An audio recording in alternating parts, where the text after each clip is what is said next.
Catherine Orford is the author of Become Your #1 Fan. It's about overcoming your inner critic and living your best life. And Catherine is here with us this morning. And first I have to say, this must be a #1 fan dress. I feel like we're, I guess it's confidence or something. I don't know, but you look very nice. And so do you. Thank you. All right, so first we want to talk a little bit about you. You say that you had a nervous breakdown, and that's what kind of got this all going. Absolutely. My biggest nightmare, I thought I had met the man of my dreams. He turned into my biggest nightmare.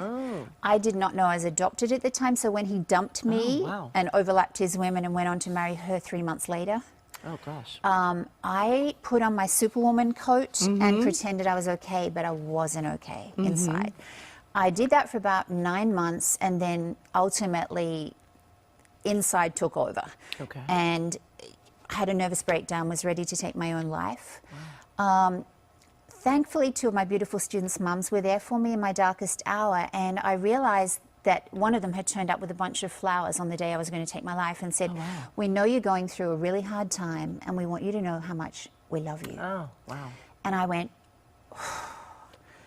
he doesn't love me, but all these other people do, so maybe it's time that I learn to love me from the inside out instead of looking for acknowledgement from everyone else.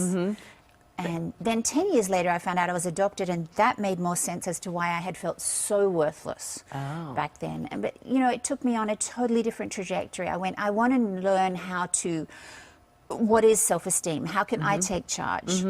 What is self-worth? What is self-belief? And studied with the world best in that, and now I do that myself. Okay, and so the book came about, Become Your #1 Fan. And so give me an idea of how you become your #1 fan. The one thing that the thousands of people that I have spoken to about this say, including the woman in the Uber on the way here, is this inner critic that gets in the way, that puts us down. And, we all have it to varying degrees. Some people have it at this end of the spectrum, some are at this end. But it's more about how we manage it. Okay. And we can reprogram it. And that's really cool. We can actually turn it into a cheer squad. Okay. And so it's ultimately interrupting the pattern. Okay. And we've learnt that neurons that fire together wire together. So it's a case of, okay, I'm not going to allow that thought to take over. I'm going to replace it with something else. And if people do go to our website, becomeyour#1fan.com, they can sign up for a 5-part free video series where I'll actually talk them through exactly how to do that. And I can't tell you, it's so empowering when that inner critic is gone. Yeah. Well, and some of us use that inner critic to work harder and to try harder, but I guess there is a point where it goes too far. Absolutely. Absolutely. Yeah. And so let's talk about that compare and despair.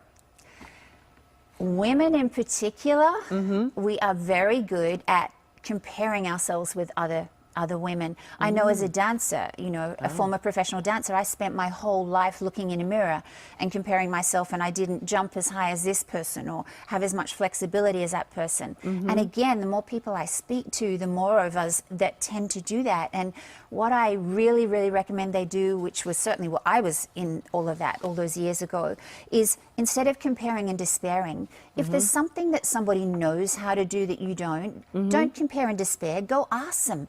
Say to them, how did you get so good at that? Or whatever it is, because most people are willing to tell you. And then compare and dare. Oh, I like instead of despair. So compare and dare to be the best version of you, that whatever it is that you look up to in that person. And before we let you go, how do we start telling a new story? We start reconnecting with the little tiny child that lives inside of all of us. So everybody I work with, I ask them to find a picture of themselves aged between about 18 months and 2, because up until then we can do no wrong. We have the self-esteem, the self-worth. We really think we can do anything, and we can. So if you can get a picture of yourself from 18 months to 2, put it up where you're going to see it morning and evening, just as you wake up, look in that tiny child's eyes, maybe put it on a screensaver on your device. And every time that inner critic is actually talking to you, go, would I speak to that little child that way? And then all of a sudden, everything will shift and you'll start treating yourself with love and respect. Oh, wow. That's wonderful. Thank you so much, Catherine. Certainly appreciate it. And again, the book is called Become Your Number One Fan. It's available wherever books are sold.